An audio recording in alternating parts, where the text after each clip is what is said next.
You wake up at 6:14 on a Tuesday. Not because you wanted to, because that's what the roster says. You make the coffee, pull on the uniform or the blazer or the steel caps, whatever the job requires, and you walk out into a morning that doesn't care what you did last night. 47 weeks a year, give or take, year after year.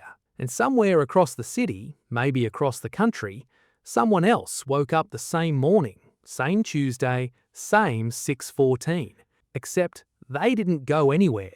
They made coffee, they opened a laptop, they read a number, a deposit sitting in an account, income that arrived overnight without a single hour traded for it. Not a lottery, not an inheritance, not a startup exit, just shares, Australian shares, paying dividends with tax credits attached that most of the world's investors can't even access. The number that separates your Tuesday from theirs isn't as far away as you've been told, but the path to it is littered with decisions that look good and destroy you slowly. And one decision, the right one, that most people walk straight past. Here's what nobody draws out for you when you're 23 and picking a career.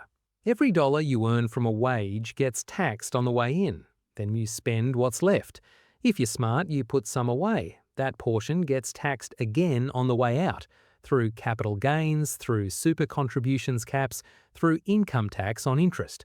The government collects at every junction. That's not a complaint, that's just the architecture.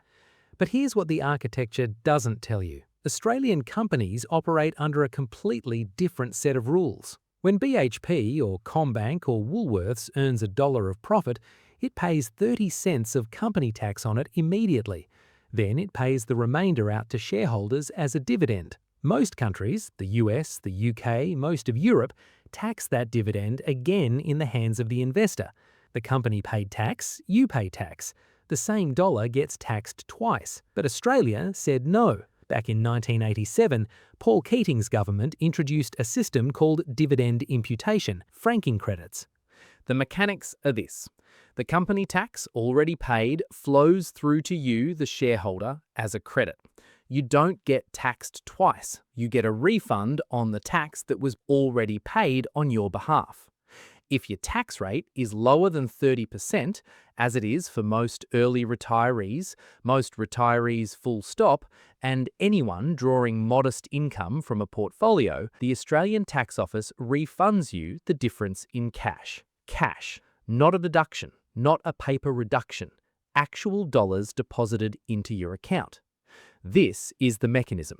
This is what makes the Australian dividend strategy categorically different from anything you'll read in an American personal finance book.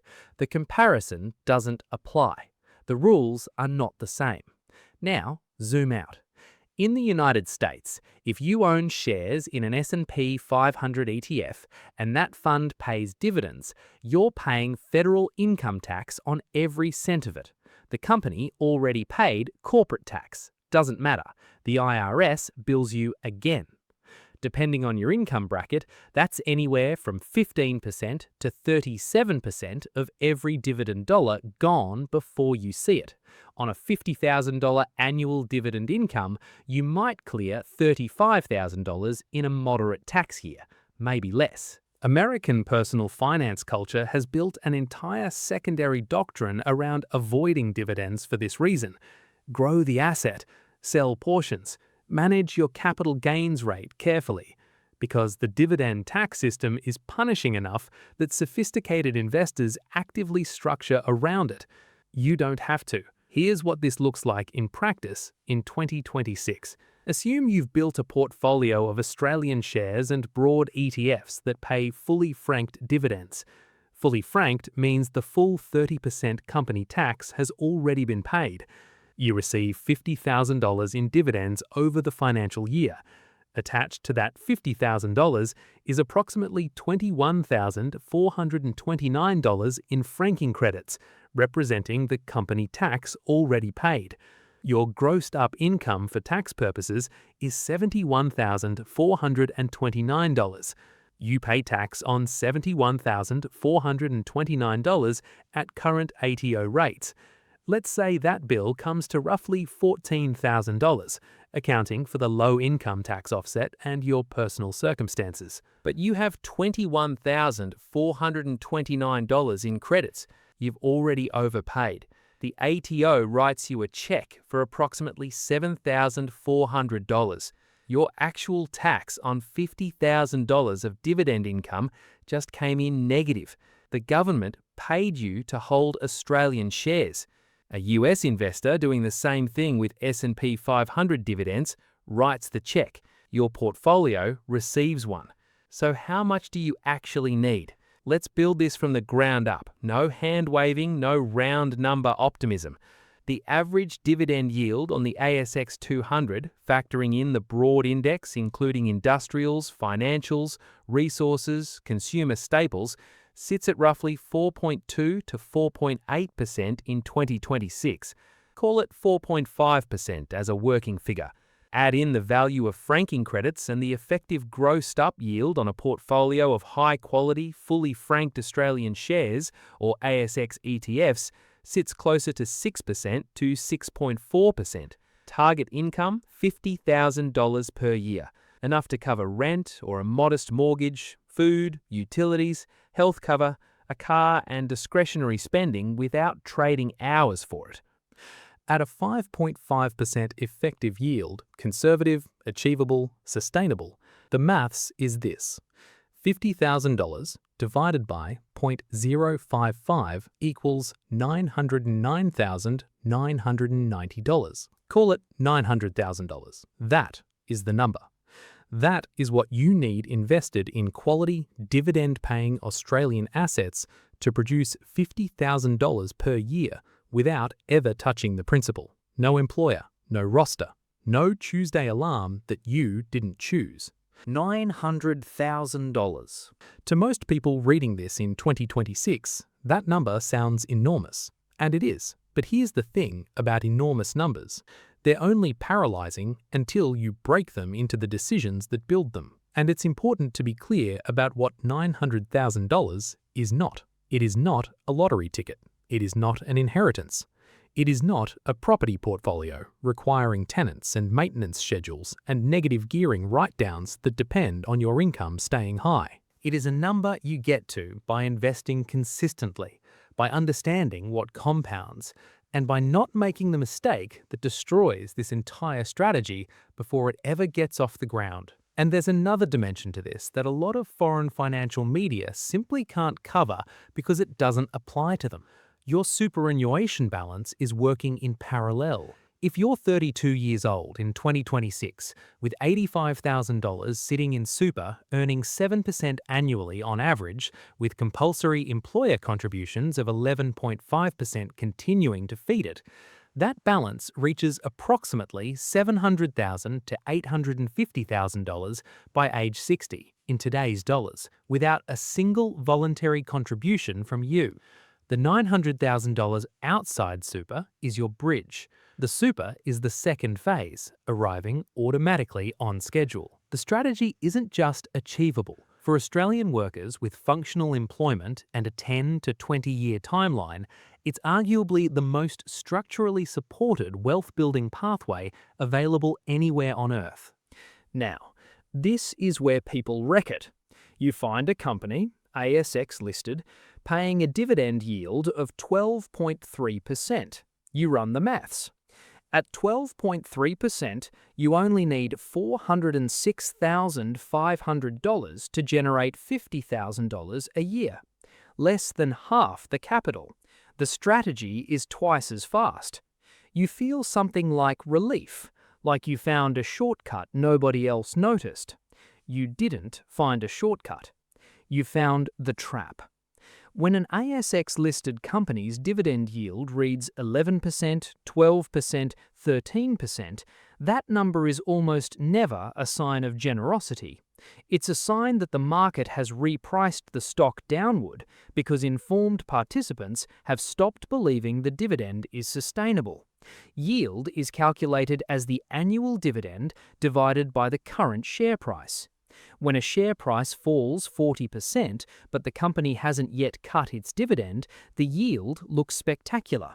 The market is already telling you what's coming. The price moved before the dividend did. Then the board meets. The payout ratio is reviewed. The dividend is cut. The share price falls further on the announcement. Your 12% yield becomes 5% overnight, and your capital base just shrank by another 22%. You didn't earn 12%. You lost 30% of your capital and now receive 5% on what's left. This is not an edge case. This is a documented and repeating pattern across Australian market history. The resources sector, the retail sector, regional banks, the graveyard of high-yield traps is well populated and well documented. In 2026, with global interest rate pressure still squeezing leveraged business models, the risk hasn't diminished.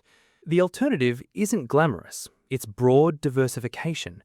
ETFs like VAS, the Vanguard Australian Shares Index, or A200 from BetaShares hold the top 200 or 300 Australian companies by market capitalisation. The yield isn't 12%. It's approximately 4% to 4.5% in franked dividends, with franking credits pushing the effective return toward 5.5% to 6%. But the capital doesn't evaporate. The companies aren't single points of failure. When one sector contracts, another compensates. When a resource company cuts its dividend, the financials or healthcare component holds. Your income is a function of the Australian economy broadly, not the fate of one management team in one sector in one commodity cycle. The 12% yield is a number that makes you feel like you're getting away with something. You're not getting away with anything. You're not getting away with anything. You're standing at the checkout of a deal that will bill you the difference later. And now, the quiet problem. Inflation in 2026 is running at approximately 3.1% annually. The RBA's target band is 2 to 3%. We've been above it, come down and hovered. The point is this: a dollar today will not buy what a dollar buys in 10 years. An income of $50,000 today requires $67,000 in 10 years to maintain your purchasing power. If your portfolio is producing $50,000 a year and you're withdrawing every cent of it, you're not maintaining your purchasing power. You're slowly losing it. The invisible thief isn't dramatic. It doesn't knock on the door. It just quietly charges you 3% annually on everything you own. Most ASX-listed ETFs and major companies offer a Dividend Reinvestment Plan, a DRP. The mechanics are simple. Instead of receiving your dividend as cash, the dividend is automatically used to purchase additional units at a slight discount to market price, typically 1 to 2.5% below market. No brokerage fee, no manual transaction. New units in your account before the money ever touches a bank balance you might spend from. On a $200,000 portfolio receiving 5% in dividends, you're reinvesting $10,000 per year in new units. Those new units generate their own dividends next cycle. The cycle runs without you. In year 1, $200,000 generating $10,000 in dividends. In year 5, assuming 7% total return and full reinvestment, $280,000 generating $14,000 in dividends. In year 10, $393,000 generating $19,650 in dividends. In year 15, $551,000 generating $27,550 in dividends. Not from adding another dollar of your own money, from letting the machine eat its own output and grow. And this matters because Australian dividend-paying companies tend to grow their dividends over time. The big four banks, Commonwealth, Westpac, ANZ, NAB, have histories of progressive dividend growth tracked across decades, with interruptions only in genuine crisis periods. Broad ETFs tracking the ASX 200 or ASX 300 by definition capture that growth as the index re-weights toward higher earning companies. A portfolio growing at 7% total return while inflation runs at 3% is outrunning the thief by 4% annually. That's the actual mechanism of long-term wealth maintenance. Not a dramatic strategy, not a leveraged structure, not a negative gearing requiring a landlord's tolerance and a plumber's availability. Just a broad index compounding with dividends recycled back into units across time. The snowball doesn't stop. It doesn't need to be managed. It doesn't call you on a Saturday morning about a leaking roof. Here's what this actually is. It's not a passive income fantasy. It's not a get-rich scheme wearing a different outfit. It's not a hack. It's a purchase. You are purchasing Tuesday mornings, specifically the right to wake up at 6:14 and decide whether you go anywhere. The price of that purchase is $900,000 in quality dividend-paying Australian assets. The superannuation system is already building the second half of the bridge while you work. The franking credit system is the only mechanism of its kind in the developed world, giving you a refund on tax already paid on your behalf in cash. The threat to the strategy isn't the strategy. The threat is the 12% yield that looks like a shortcut. The threat is inflation, slow and quiet, charging 3% annually on your purchasing power, while you assume income means security. The counter to both is the same thing: broad diversification, consistent reinvestment, and enough time for the compounding to run. There is someone in Australia right now with $900,000 in a VAS holding or equivalent. They didn't inherit it. They didn't win it. They accumulated it over 12 to 18 years by understanding the system they were operating in and not letting the high-yield illusion detour them. Their Tuesday alarm goes off at whatever time they set it for, or it doesn't go off at all. The architecture to replicate that outcome exists. It's specific. It's measurable. It runs inside a tax system designed against all odds in your favor. The only question is whether you start building towards $900,000 or whether you keep walking past the place you were headed like you weren't going there anyway.